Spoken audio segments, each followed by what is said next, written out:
Hello दोस्तों। अभी मैं आज घूमने के लिए आया हूँ कन्ना डैम। ये जापान में ओकिनावा प्रीफेक्चर में एक डैम है। तो ये वीडियो मैं बना रहा हूँ सिर्फ इतना बताने के लिए कि यहाँ का जो AQI है, एयर क्वालिटी इंडेक्स, वो 3 है। मतलब कि जहाँ हम फाइट कर रहे हैं AQI 400 600 से, वहीं यहाँ का AQI है 3, जो कि सुनने में इम्पॉसिबल सा लगता है कि इतना कम कैसे हो सकता है, लेकिन ये है। और मैं कुछ व्यूज़ अभी शेयर करूँगा या कुछ वो शेयर करूँगा कि यहाँ पे कितना सही है, कितने अच्छे से मेंटेन किया हुआ है। और ये बहुत पुराना डैम है, ये अभी का डैम नहीं है, ये बहुत पुराना डैम है। और ये अभी तक भी इस तरीके से है कि जैसे अभी बनाया गया हो या कुछ टाइम पहले ही बनाया गया हो। तो बहुत अच्छी तरीके से मेंटेन्ड, बहुत अच्छी तरीके से यहाँ पे प्रिजर्व की गई हैं पूरी नेचुरल हैबिटेट को। तो लेक, आर्टिफिशियल लेक के ऊपर ये बना हुआ है, जहाँ से फिर एक नदी निकलती है और जो समुद्र में ईस्ट चाइना सी में जाके मिल जाती है। तो अभी मैं दिखाता हूँ आपको कि कितना सही व्यू है ये।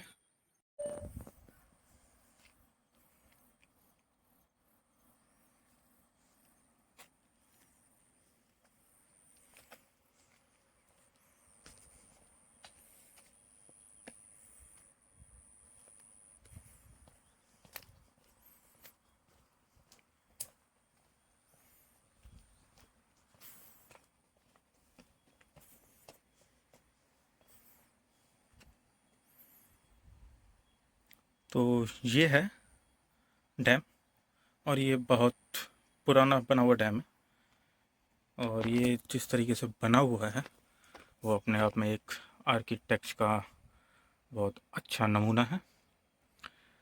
ज़्यादा बड़ा डैम नहीं है, बहुत छोटा सा डैम है, लेकिन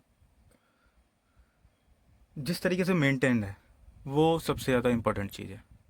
जो ये मेंटेन्ड है, जिस तरीके से ये बना हुआ है, जिस तरीके से यहाँ पे साफ़ सफाई रखी जाती है। और आपको ये जान के बहुत हैरानी होगी कि यहाँ पे कोई भी एम्प्लॉय नहीं है इस टाइम। स्टिल ये साफ़ है, यहाँ पे कोई सिक्योरिटी नहीं है, यहाँ पे कोई गार्ड नहीं है, यहाँ पे ऐसा कुछ नहीं है कोई आके आपको रोके किसी चीज़ के लिए या कुछ।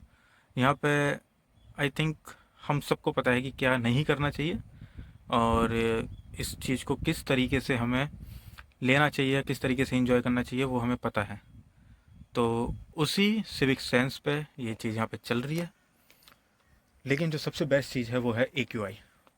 तो जो यहाँ पे AQI है 3, वो सबसे अच्छी चीज़ है।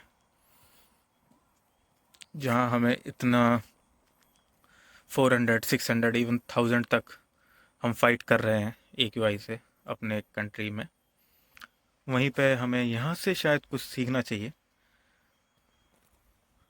और मैं जो है ना बहुत ज़्यादा ऑप्टिमिस्टिक हूँ इस चीज़ को लेके कि सारे काम गवर्नमेंट के नहीं हैं। अगर, हाँ, मैं सपोर्ट करता हूँ, मैं गवर्नमेंट को पूरी तरीके से सपोर्ट करता हूँ कि वो एफर्ट लगाती है, लेकिन मैं सपोर्ट नहीं करता हूँ उस गवर्नमेंट को जो कि हमारे मुद्दे नहीं उठाती है। तो जो पॉलिटिकल पार्टी पावर में है वो तो कुछ ना कुछ कर ही रही है, चाहे वो दिखाने के लिए कर रही है, जैसे भी कर रही है। लेकिन जो अपोजिशन है वो भी तो अपना काम सही से नहीं कर रहा है शायद, क्योंकि उनको जो मुद्दा उठाना चाहिए पॉल्यूशन का, वो पॉल्यूशन का मुद्दा उठाते नहीं है, उसको मुद्दा बनाते हैं। तो पॉल्यूशन का मुद्दा उठाने का मतलब ये है कि जो भी फंड रिलीज हुए हैं उस फंड के ऊपर अपोजिशन को अपोजिशन को वो करना चाहिए कि भाई ये फंड इस तरीके से क्यों यूज़ हो रहा है, या इस तरीके से यूज़ करना चाहिए, इसको पब्लिक में निकालना चाहिए कि आप हमें सॉल्यूशन दो। उस सॉल्यूशन में जो भी बेस्ट होगा, जो फिजिबल होगा, जिस तरीके से हम उसे लगा सकते हैं, उस पर हम काम करेंगे। लेकिन ऐसा कुछ नहीं होता है, सिर्फ रोड्स को ब्लॉक करना, प्रोटेस्ट करना, लोगों को परेशान करना, टू बी ऑनेस्ट। क्योंकि प्रोटेस्ट से फ़ायदा किसी का नहीं होता, सिर्फ पॉलिटिशियंस का फ़ायदा होता है। उनके नाम उछल जाते हैं, लोगों को नाम पता चल जाते हैं उनके कि हाँ ये पॉलिटिशियन एक्टिव है, उसके अलावा कुछ नहीं होता है। तो जो गवर्नमेंट पावर में है उसकी जितनी गलती है उससे कई गुना ज़्यादा गलती हमारे अपोजिशन की है, क्योंकि वो जिस तरीके से चीज़ों को उठाना चाहिए, जिस तरीके से मुद्दे उठाने चाहिए, वो नहीं उठाते हैं। और वही चीज़ अच्छी है जापान में, कि जापान में अगर मुद्दे उठाए जाते हैं तो उनके ऊपर काम किया जाता है। ऐसा नहीं है कि सिर्फ एलिगेशन लगा के छोड़ दिए जाते हैं।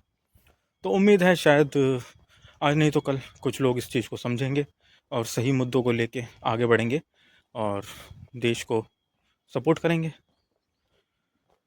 तो मैं अभी जापान में हूँ और जापान से मैं जितनी चीज़ें सीख सकता हूँ उतने सीखने की कोशिश कर रहा हूँ और आप लोगों के साथ शेयर करता हूँ यहाँ की अच्छी चीज़ें जो कि हम इम्प्लीमेंट कर सकते हैं अपने यहाँ और अपने देश को आगे बढ़ाने में योगदान कर सकते हैं। तो मिलते हैं अगली वीडियो में, तब तक के लिए नमस्ते, जय भारत, जय हिंद।